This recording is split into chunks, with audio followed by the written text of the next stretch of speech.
Today we're doing lesson 6.11, partial products and the standard algorithm.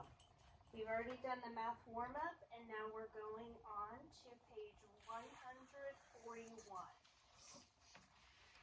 Two algorithms to multiply. Here are two algorithms for finding the value of 3 times 713. So we've got Kieran's way and Diego's way. Let's look at Diego's first.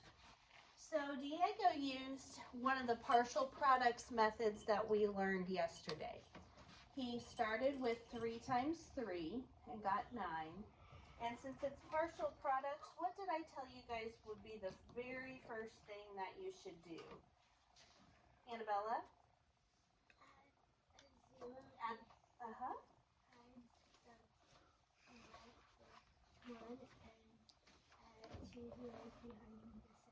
Nice job, yes. So he goes 3 times 3 is 9, 3 times 10 is 30, and 3 times 700 is 2,100. So that's how Diego does it, right? And then, but Kieran does this. 3 times 3 is 9. 3 times 1, 3. 3 times 7 is 21. Okay? So do you see how they got the same answer? This is called the standard algorithm, and this is the way most of your parents learned to multiply.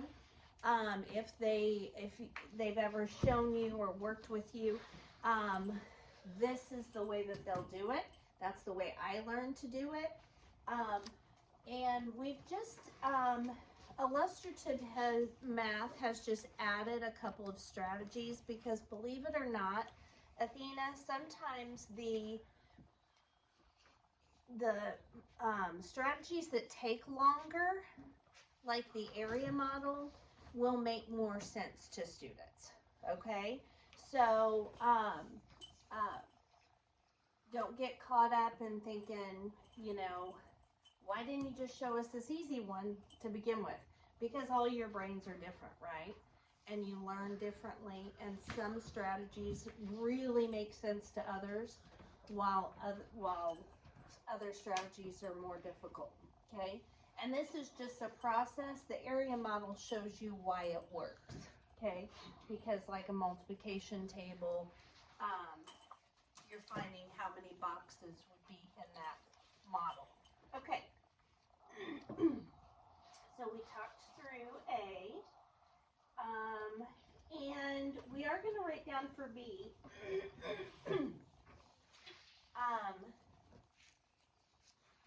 He multiplied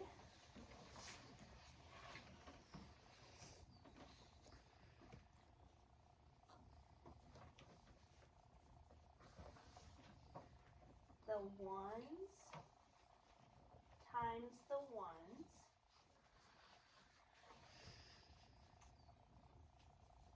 the bottom ones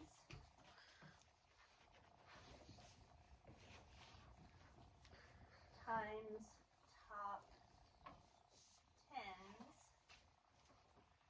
and bottom ones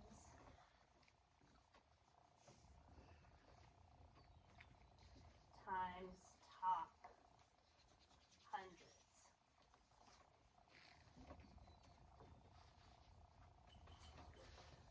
So first he multiplied the two ones place digits together, right? 713 times 3, 713 times 3. So first he multiplied the two ones places together, the ones by the ones. Then he multiplied the bottom ones times the top tens. Then he multiplied the bottom ones times the top hundreds. Okay? Find the value of each product. So to practice this strategy, we're going to do the standard algorithm. So I want you to start by stacking these up. 212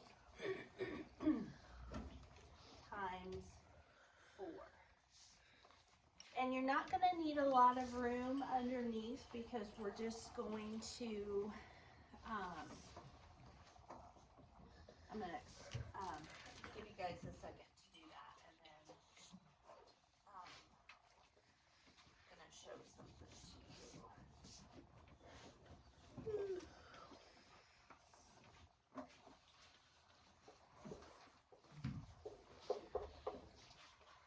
Okay, this method right here is the partial products method, right?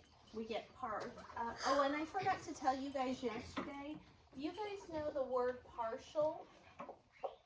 Anybody know what partial means? Hannah, a little bit? Part of. Do you see, that's right, Hannah.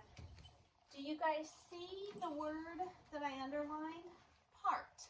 So, in other words, Thomas, on partial products, we get part of the product, and part of the product. Then we have to stack them and add to get the whole thing. So when you see that word partial product, think I'm going to get a little bit at a time, and then, or part of it at a time, and then add it up. Okay, so using partial products, the reason we have to add those zeros on is because we're putting each place value down first and then kind of an expanded form, and then we're smashing them down, we're adding them together into standard form. But with the traditional or standard algorithm, you're putting them in their proper place as you're doing it, so you don't have to add on the zeros. So let's go. We're going to start, I'm going to underline them as we multiply, with 4 times 2. What's 4 times 2? 8. And next I'm going to multiply 4 times 1. What's 4 times 1? 4. And then I'm going to multiply 4 times 2, which equals 8. And that is our answer. I did not have to add the zeros because what place did I put the 8 in? The hundreds place, right? So since it's going into the hundreds place already, we know that it's going to have, it's got 2 zeros behind it. We don't have to add them to the problem. Okay. Next we have 4,132 times 3. So stack those up. And I still suggest underlining as you go because that keeps track of what you've already done. And you know at the end, because you're multiplying 3 times each part, how many underlines will 3 have at the end? Kinsley? 4. Yep, put yourself down. So we're going to start with 3 times 6. What's that? Sorry, 3 times 2 is 6. Then we're going to do 3 times 3, 9. Then we're going to do 3 times 1, 3. And then 3 times 4, 12. So we get 12,396. Pretty easy, right? It gets a little bit more complicated when our answer is a 2-digit number, because then we have to do what we do when we add. We have to carry the tens place. So we'll get to that soon. Okay, actually right now. Next page. It says analyze the 2 algorithms used to find the value of 4 times 223. So here we go. We're going to start with Diego again. So since this is partial products and there's 3 separate answers, we got to add the little zeros. So 1 behind the 2 for tens place, 2 behind the hundreds place. Here we go. 3 times 4, 12. 4 times 20, 80. 4 times 200, 800. And we stack them and add them and get 892. Here's where the super easy way gets a little trickier. Okay, so he starts with 4 times 3, and that is 12, right?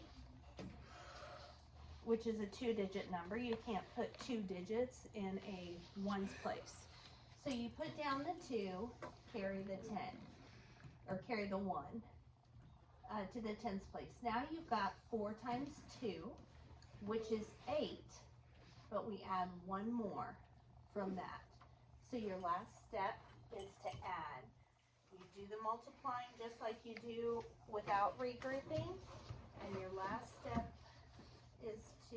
So we went 4 times 3 is 12, put down the 2, carry the 1, then we do 4 times 2, which is 8, plus 1 more, 9, so it goes down below. And then the last thing that we're going to do is 4 times 2, which is 8, so it comes down here. All right, does that make sense? Okay. And I've kind of showed you that before. How are Kieran and Diego's algorithms alike? How are they different? They both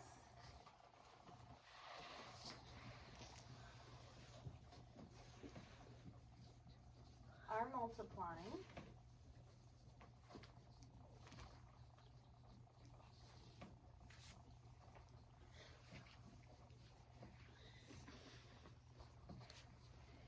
Kieran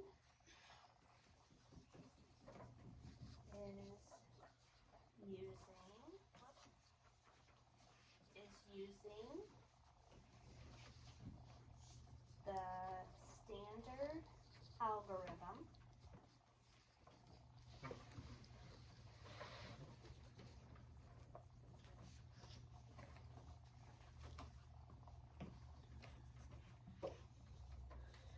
And Diego is using partial products.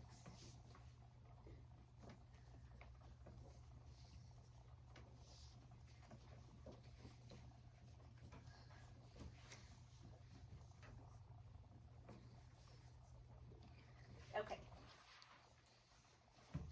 Where is the 12 in Kieran's algorithm? The 2 is in the ones place of his answer.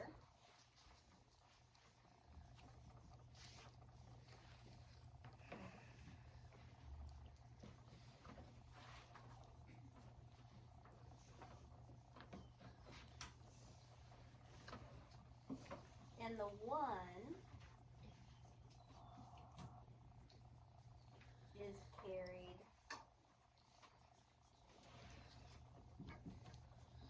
to the tens place.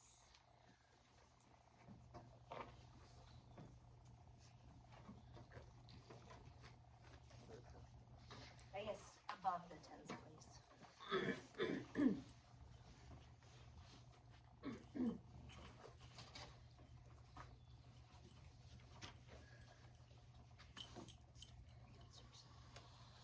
Don't have to erase anything, or erase that one, but okay. Try using Kieran's algorithm to find the value of 512 times 3.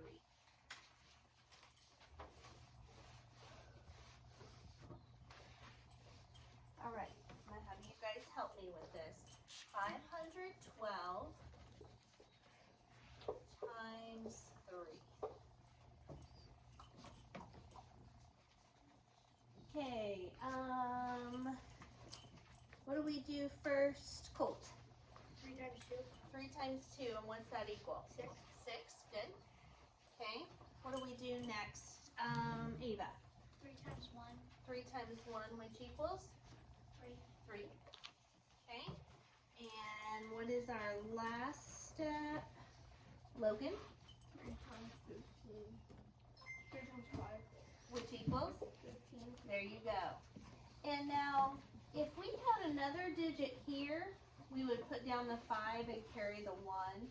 But since we don't, it's going to come right down here. Does that make sense? You did exactly what I did earlier. Okay.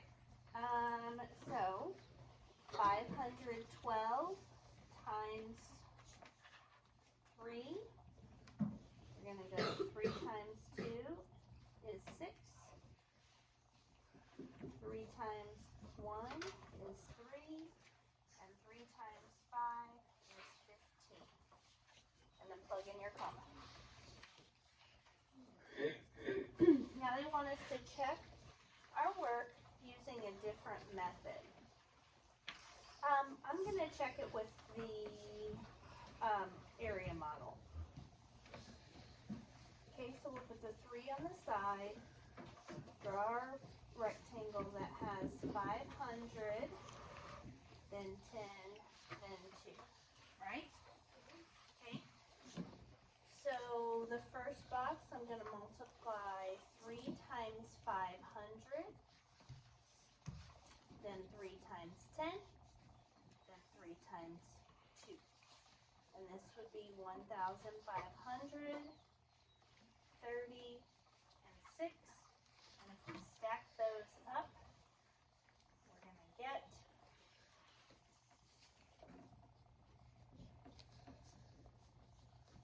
1,536. So we did it right. That's another reason that multiple strategies can come in handy to check to make sure you did it right. Okay.